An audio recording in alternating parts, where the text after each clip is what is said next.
പറഞ്ഞ് തുറക്കണേ. മൂത്തോള് പെരന്നറിഞ്ഞു വീട്ടിൽ നിൽക്കുമ്പം ഇളയവളെ കെട്ടിച്ചു വിട്ടില്ല.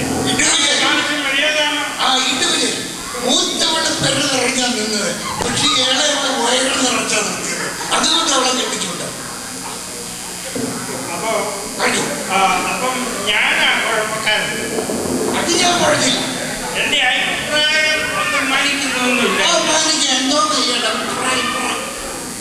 നമുക്ക് എന്റെ അഭിപ്രായം ഒന്ന് കണ്ടുകൂടി നിർത്തണമെന്നാണ്. പക്ഷെ ഒരു കാര്യം, ഞാനൊരു സത്യകൃഷിയാണ്. ഞാൻ ഈ വേദവസ്ത്രപ്രകാരം പറഞ്ഞിട്ടുണ്ട്. ഞാനൊരു കാര്യം ചെയ്യും, ആ വേദവസ്ത്രം എടുത്തോളാം. അപ്പൊ ഞാൻ പറയാം എന്താ എഴുതിയിരിക്കുന്നത്. എവിടെ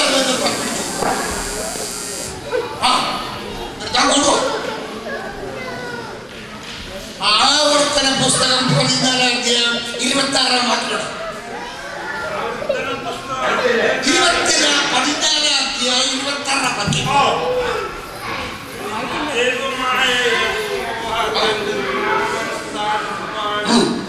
തിരഞ്ഞെടുക്കുന്ന സ്ഥലം വളരെ അകലെയും അത് കൊണ്ടുപോകാൻ കഴിയാത്ത വെള്ളം വഴി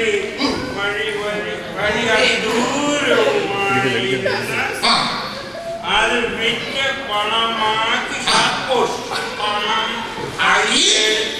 നിന്റെ ദൈവമായി തിരഞ്ഞെടുക്കുന്ന സ്ഥലത്തേക്ക് കൊണ്ടുപോകും. നിന്റെ ദൈവമായ യഹോവ തന്നെ നാമം സ്ഥാപിക്കാൻ പോകുമ്പം നിനക്ക് കേരളത്തിലുള്ള സ്വത്തുക്കളെല്ലാം വിറ്റ് അമേരിക്കയിൽ കൊണ്ടുവന്ന് അച്ഛന്മാരെ എഴുതിയിരിക്കുന്നവരാണ്.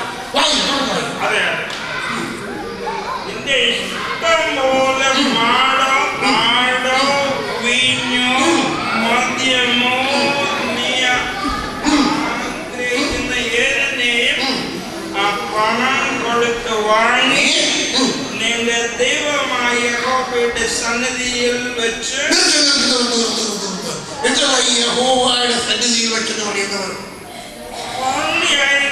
സാധ്യം. അപ്പോ പള്ളിയിൽ വെച്ച് യഹോവയുടെ സന്നിധി നിന്റെ പട്ടണങ്ങളിലുള്ള ലേവ്യനെ മറന്ന് എന്താ ലേവ്യനെന്ന് പറഞ്ഞാൽ അത് പഴയ നിയമത്തിലെ പുരോഹിതന്മാർ. അപ്പൊ നീ മദ്യമോ വീഞ്ഞോ യഹോവയുടെ സന്നിധിയിൽ വെച്ച് അടിക്കുമ്പോ നിന്റെ ചുറ്റിനുള്ള പൊട്ടക്കരെ കൂടെ വിളിക്കണം. പുതിയ നിയമം വെള്ളം കഴിക്കാതെ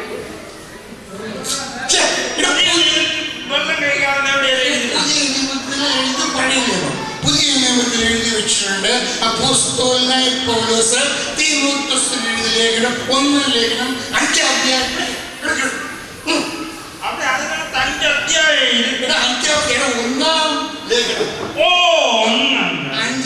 അധ്യായം 23-ാമത്തെ വാക്യം.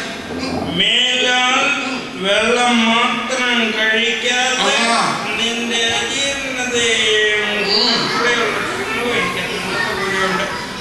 നിമിത്തം അല്പം വീഞ്ഞ് സേവിച്ചുകൊള്ളേ. എനിക്ക് സകലം ക്ഷീണമൊന്നുമല്ല, എനിക്ക് നല്ലപോലെ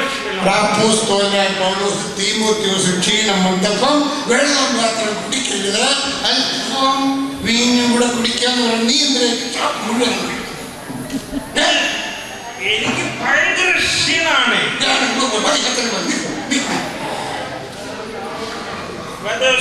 ഞാൻ വായിച്ചത് മതിയോ?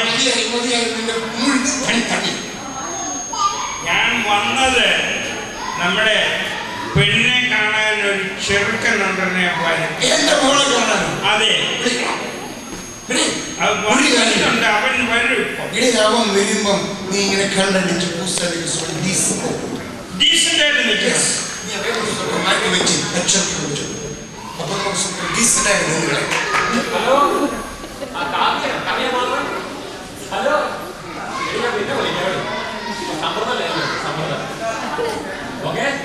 ഞാൻ ഫോൺ വെച്ചിട്ട് ഞാൻ വേറെ വീട്ടില്ല പിന്നെ വിളിക്കാം. Okay, hello, good morning.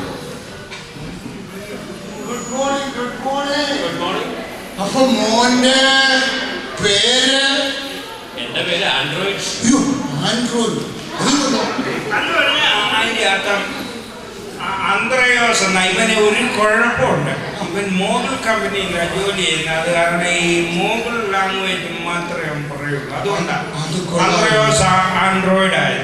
മോനെ, ഇപ്പൊ മോന്റെ അപ്പച്ചൻ ഔട്ട് ഓഫ് റേഞ്ചിലാണ്. Out of range. അപ്പച്ചൻ ചത്തുപോയി എന്നായില്ല. അപ്പം മോന്റെ അമ്മ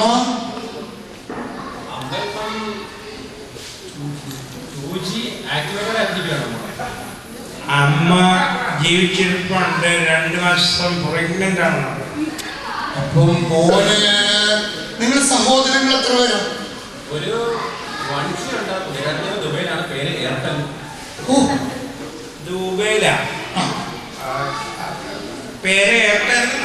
അത് നമുക്ക് ഇവിടെ ഉണ്ടല്ലോ എയർടെല്ലേ. മോന് ഈ വീടൊക്കെ ഇഷ്ടപ്പെട്ടോ? വീട് കുഴപ്പമില്ല, പക്ഷേ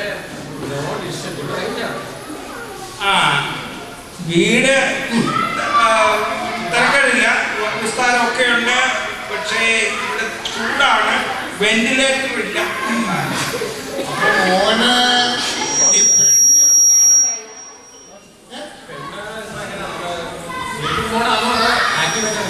അയ്യോ, ഇങ്ങനെ പറഞ്ഞാൽ കഷ്ടം. അവളിപ്പം അവിടെ മുറിയിൽ മേക്കപ്പ് ഇട്ടോണ്ടിരിക്കുകയോ. മോൻ പോയി അവിടെ കണ്ടേച്ചോ. നീ പോയില്ലേ? ഓക്കെ.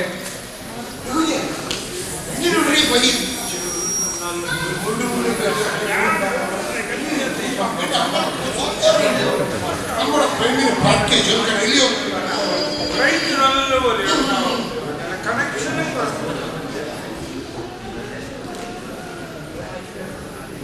ഇത് എന്താണ് പോലെ നിന്റെ ബാറ്ററി ലീക്കായി പോയണം? ബാറ്ററി നീക്കായില്ല, അവിടെ എടുത്തു വെച്ചിട്ട് ഓടിക്കളഞ്ഞു. എന്തോന്നാണോ മോനിയത്? ഡിയർ ആൻഡ്രോയിഡ്, ഞാൻ എൻ്റെ സാംസങ് ഗാലക്സിയുമായി പുതിയൊരു കണക്ഷൻ എടുത്തു.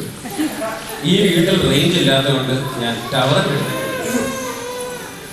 അതുപോലെ ഏറ്റവും ദുരിതം കുടിയനായ അപ്പനെയും അതുപോലെ കൂട്ടുകാരനെയും പ്രവൃത്തി മൂലം ഞാൻ പുതിയ കണക്ഷൻ എടുത്തു.